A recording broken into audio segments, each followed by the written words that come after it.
اشفاق احمد فرماتے ہیں، جھگڑے اس لیے بھی ختم نہیں ہوتے کیونکہ ہم جھگڑوں کو جھگڑوں سے ختم کرنے کی کوشش کرتے ہیں۔ جس چھاؤں سے عزت نفس زخمی ہو اس چھاؤں سے دھوپ ہی بہتر ہے۔ زندگی کبھی کبھی ایسی ٹھوکر مارتی ہے کہ انسان سیدھا سجدے میں جا گرتا ہے۔ جس قدر کوئی شخص اپنے اندر تبدیلی پیدا کرنے سے محروم ہوگا اور خود کو بدلنے سے قاصر ہوگا، اس قدر وہ دوسروں کو بدلنے پر زور دے گا۔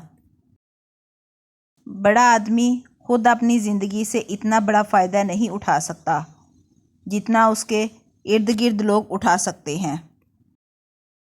رشتہ جتایا نہیں جاتا، نبھایا جاتا ہے، پھر چاہے دور ہو یا پاس۔ یا اللہ مجھے لوگوں کی حقیقتیں نہ دکھا کہ اس سے فقط میرا دل جلتا ہے، مجھے خاموشی سے، میری لا علمی میں ان کی شر سے محفوظ فرما، آمین۔ اگر تم نیکی، پاکیزگی اور تقویٰ کے بغیر خدا کا نام لیتے ہو تو پھر خدا ایک نام ہی ہے، اس کے علاوہ کچھ نہیں۔ عورت کو مرد کی زندگی میں اتنا دخل ہونا چاہیے جتنا پکوان میں نمک، زیادہ نمک بھی زہر ہوتا ہے۔ شدید دکھ ہوتا ہے جب ہم کسی پر اندھوں کی طرح اعتماد کریں اور وہ ثابت کر دے کہ ہم واقعی اندھے ہیں۔ جتنا مل جائے قبول کر لینا چاہیے، ہو سکتا ہے یہ بھی ہماری اوقات سے زیادہ ہو۔ ہم تو گنہگار بندے ہیں، اس کا فضل تو ہر وقت ہمارے عیب چھپاتا ہے۔ ایسا بھی ہوتا ہے کہ خدا ہمیں پھولوں سے بھرا ٹوکرا عطا کرنے کے موڈ میں ہوتا ہے اور ہم صرف ایک پھول کی ضد لگا کر بیٹھے ہوتے ہیں۔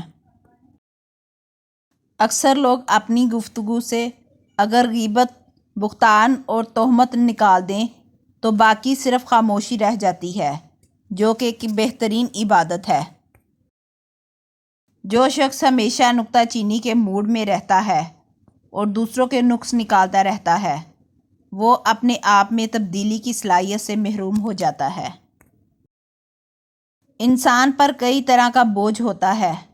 ہمارے اوپر سب سے بڑا بوجھ تکبر کا ہوتا ہے اور ہم یہ جانے بغیر کہ خدا کے نزدیک کون بڑا ہے اور کون گھٹیا، فیصلے خود ہی کرتے رہتے ہیں۔ دعاؤں کے دائرے سے کبھی نہ نکلا کرو۔ اگر اپنے لیے دعا نہیں کر رہے اور آپ پر خدا کی بڑی مہربانیاں ہیں اور دوسروں کے لیے دعا کرتے رہا کریں۔ عظیم ہیں وہ لوگ جو زندگی کے مشکل ترین لمحات کی کرواہٹ کا مزہ چکھنے کے باوجود بھی خود کڑوے نہیں ہوتے۔ زندگی انہی لوگوں کی وجہ سے خوبصورت لگتی ہے۔